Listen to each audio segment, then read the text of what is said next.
기독교 신앙에서 이 부활의 문제는 너무나 중요한 것입니다. 그래서 바울은 고린도 교회의 여러 가지 문제들을 지적해 주면서 특별히 이 부활의 문제는 가장 강조를 해서 지적을 하는 것을 볼 수가 있습니다. 그래서 그 양이 너무 많아서 한 주에 다 할 수가 없었습니다.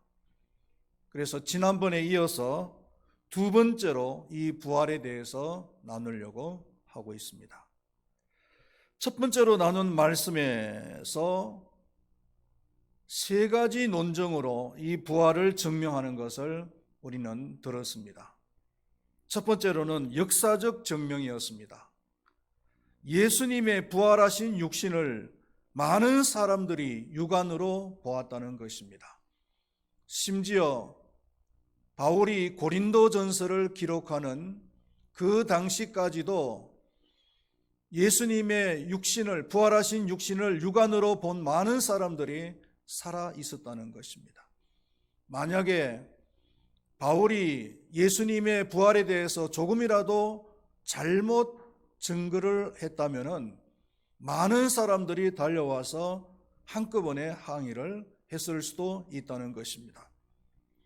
두 번째로는 논리적인 증명이었습니다. 기독교 복음의 핵심이 부활인데 만약에 부활이 없다면 복음 전파도 믿음도 다 헛것이라는 것입니다. 그리고 세 번째가 신학적인 증명이었습니다. 예수님의 부활은 모든 믿는 자들의 부활의 첫 열매가 된다는 것입니다. 첫 열매라는 것은 예표와 보증이 될 뿐만 아니라 또한 대표성을 띈다는 것입니다. 오늘은 첫 번째 이런 논증에 이어서 두 번째로 그 논증을 이어나가기를 원하는 것입니다. 네 번째로 경험적인 논증입니다. 경험적인 논증은 크게 두 가지로 얘기를 하고 있는데, 하나는 바울이 1세기 당시에 행하던 죽은 자를 위한 그 세례를 얘기하고 있습니다. 29절 말씀을 우리 한번 다 같이 읽어보겠습니다.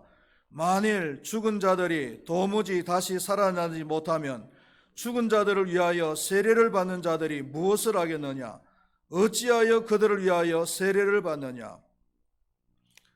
죽은 자를 위하여서 세례를 받는 것은 기독교 신앙하고는 맞지 않는 것입니다.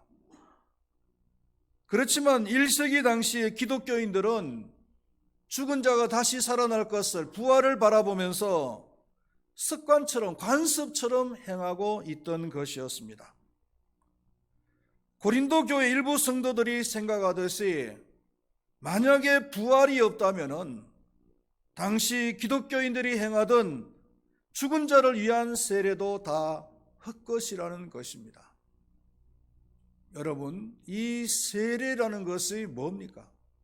세례라는 것은 로마서 6장 4절에서 말씀하고 있는 것처럼 옛사람이 죽고 영광스러운 새 사람으로 태어나는 것이, 그것이 세례잖아요. 그러므로 우리가 그의 죽으심과 합하여 세례를 받음으로 그와 함께 장사되었나니 이는 아버지의 영광으로 말미암아 그리스도를 죽은 자 가운데서 살리심과 같이 우리로 또한 새 생명 가운데서 행하게 하려 함이라. 그 세례라는 것은 그 의식 자체가 물 속에 집어넣었다가 그리고 다시 끄집어낸다라고 하는 의미가 있잖아요. 물 속에 집어넣는다는 것은 사람이 물 속에 들어가면 어떻게 되는 겁니까? 죽는 거죠. 숨을 못 쉬면 죽는 거잖아요. 그러니까 물 속에 집어넣는다는 것은 옛사람이 죽는 것이고, 그리고 다시 물 속에서 끄집어낸다는 것은 새로운 사람으로 거듭난다라는 그런 의미예요. 이게 세례의 진정한 의미입니다. 그렇기 때문에 이 세례라는 것은 옛사람이 죽고 새 사람으로 태어나는 개인적인 부활을 경험하는 거예요. 그러므로 이 세례와 부활은 불가분의 관계에 있다는 것을 우리는 알게 됩니다. 그러므로 만약에 부활이 없다면 그들이 행하던 그 세례도 다 헛것이라는 거예요. 그리고 두 번째로 바울이 경험적 증명을 하는 것이 뭐냐면은 자신이 에베소에서 죽음의 위협을 받으면서 복음을 위하여서 수고를 한 것입니다. 32절 상반절에 보면은 내가 사람의 방법으로 에베소에서 맹수와 더불어 싸웠다면 내게 무슨 유익이 있으리요? 여기서 맹수라고 했을 때 뭐 동물 그 자체를 이야기하는 것이 아니라 맹수와 같은 사람을 얘기한다고 볼 수도 있을 겁니다. 에베소에서 그 유명한 그 아데미 신을 섬기는 사람들하고 한판 크게 붙었던 적이 있잖아요. 그 사람들이 소동을 일으키고 그리고 바울의 일행을 붙잡아 가지고 그리고 원형경기당으로 끌고 가서 재판을 하고 했던 그런 엄청난 일이 있었던 것을 아마 얘기하는 것 같아요. 만약에 부활이 없다면은 죽음을 무릅쓰고 신앙을 지키는 것이 무슨 소용이 있겠느냐는 겁니다. 죽으면 다 끝인데. 그렇잖아요. 죽으면 다 끝인데 만약에 부활이 없다면은 죽음을 무릅쓰고 신앙을 지킬 이유가 뭐가 있냔 말이에요.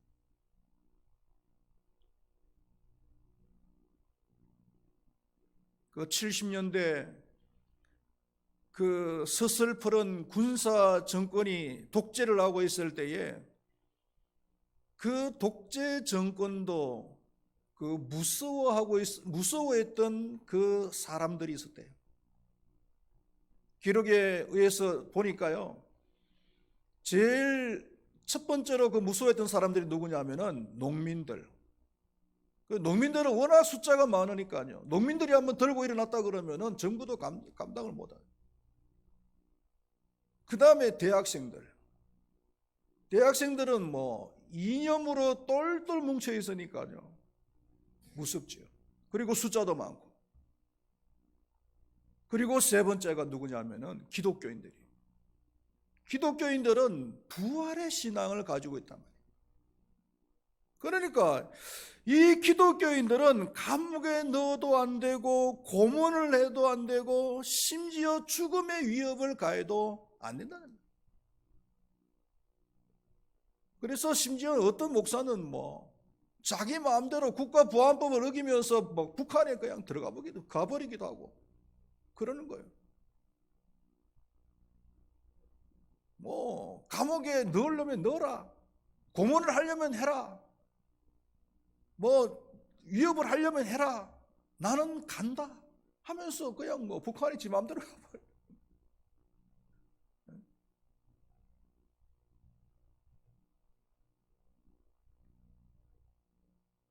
그래서 참된 부활의 신앙을 가진 사람들은 세상이 감당치 못하는 겁니다. 정권이 어떻게 할 수도 없고요. 맹수가 어떻게 할 수도 없고요. 세상이 감당치 못하는 사람들이라고 히브리서에서 말씀을 하고 있는 겁니다. 그 다음에 다섯 번째로 바울은 죽은 자의 부활에 대해서 얘기를 하고 있습니다. 죽은 자의 부활은 마치 씨를 뿌리는 파종과 같다라고 얘기를 하고 있습니다. 36절에서 38절까지 말씀을 같이 읽어보겠습니다. 어리석은 자여, 내가 뿌리는 씨가 죽지 않으면 살아나지 못하겠고, 또 내가 뿌리는 것은 장래의 형체를 뿌리는 것이 아니요 다만 밀이나 다른 것의 알맹이뿐이로되, 하나님이 그 뜻대로 그에게 형체를 주시되 각 종자에게 그 형체를 주시느니라. 하늘에 씨를 뿌리면은 그 씨가 땅 속에 들어가서 썩어 없어지는 것이 아니잖아요. 죽은 것처럼 보이지만은 때가 되면은요, 새로운 생명체를 탄생시키는 거예요. 아니, 더 좋은 생명체를 탄생을 시킵니다. 아름다운 꽃을 피운다든지요, 아니면은 많은 열매를 맺는다는 거예요. 죽은 자의 부활도 그와 같다라고 얘기를 하는 겁니다. 죽음이라는 것은 끝이 아닙니다. 더 좋은 것으로 태어나기 위한 하나의 과정입니다. 물론 하나님을 믿지 않는 사람들은 죽으면 지옥에 가는 것이지만은, 우리 하나님을 믿는 사람들은 죽음이 끝이 아니에요. 더 좋은 것을 낳기 위한 하나의 과정이라는 거예요. 썩을 것이 썩지 아니할 것으로 부활하고, 욕된 것이 영광스러운 것으로 부활하고, 약한 것이 강한 것으로 부활합니다. 그리고 육의 몸이 신령한 몸으로 부활합니다. 할렐루야, 할렐루야. 이제 봄이 되었습니다. 봄이 되면은 저희 교회 화단에 꽃들이 이제 많이 피게 되는데, 그 중에서 봄의 전령사라고 할 수 있는 수선화가 활짝 피었어요. 한번 여러분도 예배 마치고 나면은 나가시면서 한번 수선화를 한번 보십시오. 얼마나 이쁘고 아름다운지. 그런데 이 수선화라는 게 겨울이 되면은요, 그냥 땅속 깊은 곳에 숨어 있는 거예요. 그래서 봄이 안 되면은 죽었는지 살았는지 도저히 알 수도 없어요. 그런데 봄이 되면은요, 이제 움이 올라오기 시작하고, 그리고는 아름다운 꽃을, 예쁜 꽃을 피우는 거예요. 죽은 것이 아니라는 거예요. 죽은 것처럼 보이지만은 죽은 것이 아니라 더 아름다운 꽃, 더 많은 아름다운 꽃을 피우기 위한 하나의 과정이라는 거예요. 포도나무도 있어요, 우리 화단에. 원래 우리 김학배 집사님이 포도나무 하나를 또 심었어요. 2개를 심었는데, 이제 이 포도나무라는 것이 다른 모든 식물들보다도 움이 좀 늦게 트더라고요. 그래서 작년에도 움이 안 트길래, 싹이 안 나길래 이거 죽은 거 아닌가, 잘라서 버려야 되나 고민을 했어요. 그런데 한참 우리가 생각했던 시간보다 뒤에야 움이 트기를 시작하더니 막 그냥 이파리를 내기 시작하더니 나중에는 얼마나 많은 포도 열매를 맺는지요. 물론 먹지는 못했습니다만 보는 것만으로도 얼마나 기쁨이 되는지. 마치 죽은 것처럼 있다가 때가 되면은 이파리를 내고 아름다운 꽃을 피우고, 아니면 많은 열매를 맺는다는 겁니다. 우리의 죽은 자의 부활이 마치 이와 같다는 거예요. 부활의 신앙을 가진 사람들은 죽음 앞에서도 소망을 가질 수 있는 이유가 바로 여기에 있는 줄로 믿습니다. 그 다음에 6번째로 산자의 부활입니다. 그 산자의 부활은 엄밀히 이야기하면은 변화죠, 변화. 부활이라는 것은 죽어야 이루어지는 것이잖아요. 죽고 난 뒤에 다시 살아나는 것이 부활인데, 산자는 살아있는 거니까 부활이 아니고 변화예요. 언제 부활하느냐 하면은 예수님께서 재림하실 때입니다. 51절 말씀을 다 같이 읽어보겠습니다.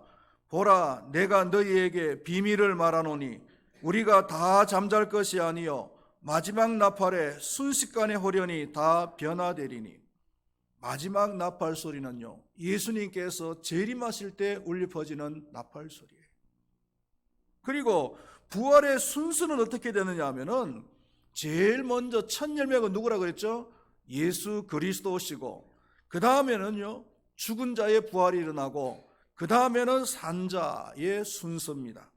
52절 말씀을 읽어보면은 나팔 소리가 나매 죽은 자들이 썩지 아니할 것으로 다시 살아나고 우리도 변화되리라. 그리고 중요한 것이 뭐냐면은 부활 때의 몸의 상태예요. 지금 우리가 가지고 있는 이 썩을 몸, 이 썩을 몸을 가지고서는 하나님의 나라에 들어갈 수가 없다는 거예요. 50절 말씀을 다 같이 읽어보겠습니다. 형제들아, 내가 이것을 말하노니 혈과 육은 하나님의 나라를 이어받을 수 없고 또한 썩는 것은 썩지 아니하는 것을 유업으로 받지 못하리라. 만약에 이 썩을 몸을 가지고서 그대로 가지고서 하나님의 나라에 들어간다면은, 그러면 하나님의 나라에 가서도 맨날 뭐 병 때문에 고민해야 되고 힘들어 해야 된다는 얘기잖아요. 그렇다면 저는 조용히 하나님의 나라에 가는 거 포기할래요. 이 세상에서도 불완전한 인격 때문에 괴로워했고, 이 세상에서도 질병 때문에 힘들어하고 괴로워했었는데, 하나님의 나라에 가서까지도 그래야 된다 그러면은 차라리 저는 하나님의 나라 포기할 것 같아요.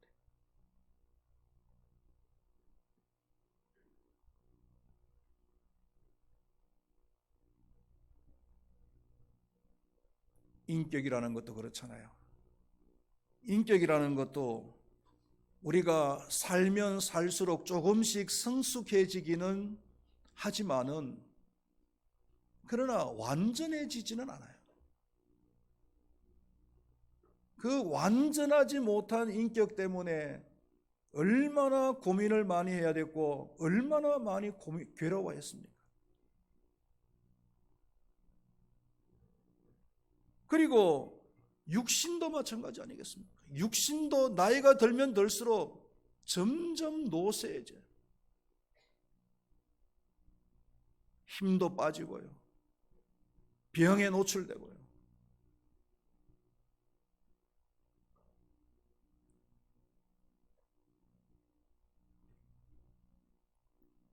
육신의 질병 때문에 고통스러워하는 분들이 얼마나 많이 있습니까?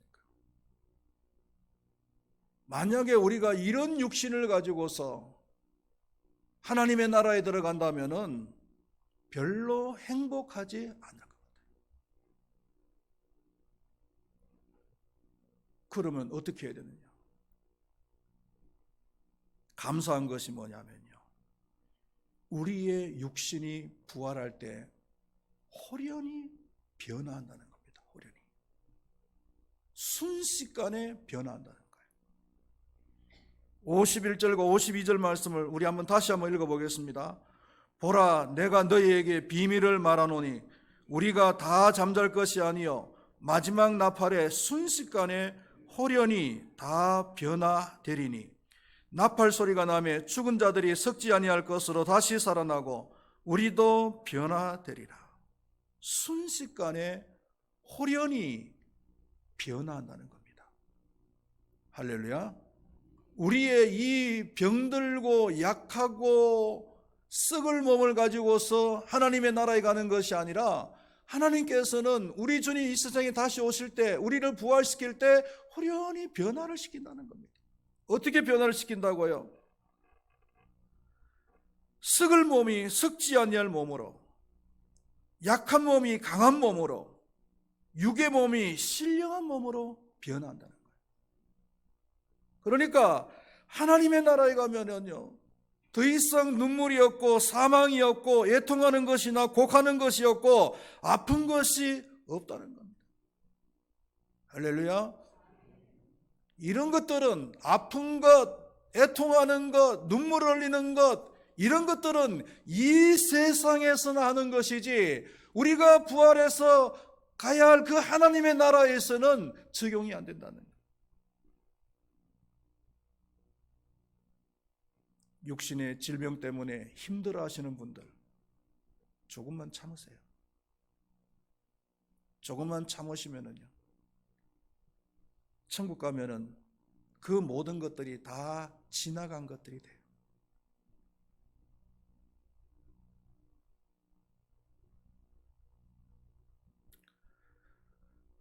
결론을 말씀드리겠습니다. 부활의 신앙을 가지고 계십니까? 아니, 부활의 신앙을 가지고 있어야 됩니다. 부활의 신앙을 가지고 있어야 우리는 승리할 수가 있습니다. 57절 말씀에 우리 주 예수 그리스도로 말미암아 우리에게 승리를 주시는 하나님께 감사하노니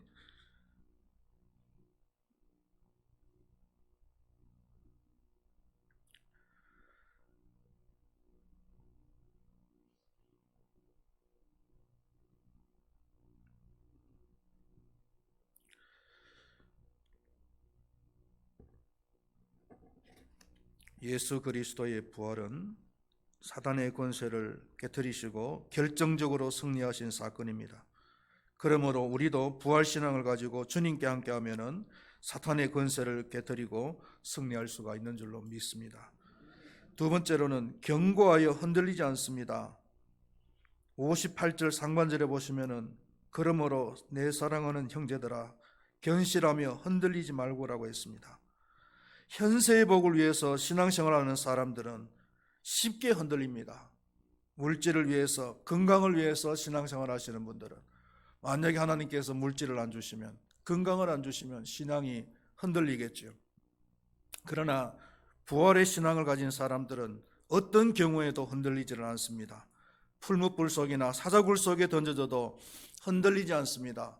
하나님께서 물질을 안 주셔도, 건강을 안 주셔도, 사업에 성공함을 안 주셔도 흔들리지 않는 신앙을 가질 수가 있는 것입니다. 그리고 마지막으로 더욱 주의 일에 힘을 쓰게 됩니다. 58절 하반절에 보니까 항상 주의 일에 더욱 힘쓰는 자들이 되라. 이는 너희 수고가 주 안에서 헛되지 않은 줄을 알미라. 수고가 결코 헛되지 않기 때문입니다. 이 세상에서뿐만 아니라 천국에서의 상이 있기 때문입니다. 그렇기 때문에 이 세상에서 순교자들의 상이 내세에 가면은 가장 클 줄로 믿습니다. 부활의 신앙을 더욱 확고히 할 수 있기를 주의 이름으로 축원드리겠습니다. 기도하겠습니다. 하나님 아버지, 이 세상에는 우리는 썩을 몸을 가지고서 살아가고 있습니다. 약하고 병들고 불완전하고, 그래서 그런 육신 때문에 얼마나 괴로워하고 힘든 삶을 살아가고 있습니까? 그러나 우리 주님께서 천사장의 나팔 소리와 함께 이 세상에 다시 오실 때 우리는 호련히 변화를 하게 되는데, 우리는 더 이상 그런 썩을 몸, 약한 몸, 육의 몸이 아니라 썩지 아니할 몸으로, 강한 몸으로, 신령한 몸으로 부활할 줄로 믿습니다. 그래서 우리가 부활해서 가야 할 그 천국은 눈물이나 사망이나 애통하는 것이나 곡하는 것이나 아픈 것이 없는 곳인 줄로 믿습니다. 우리 금바위교회 모든 성도님들이 이 부활의 신앙을 가지고서 언제나 승리하는 삶을 살아갈 수 있도록 도와주시옵소서. 예수님의 이름으로 기도드리옵나이다. 아멘.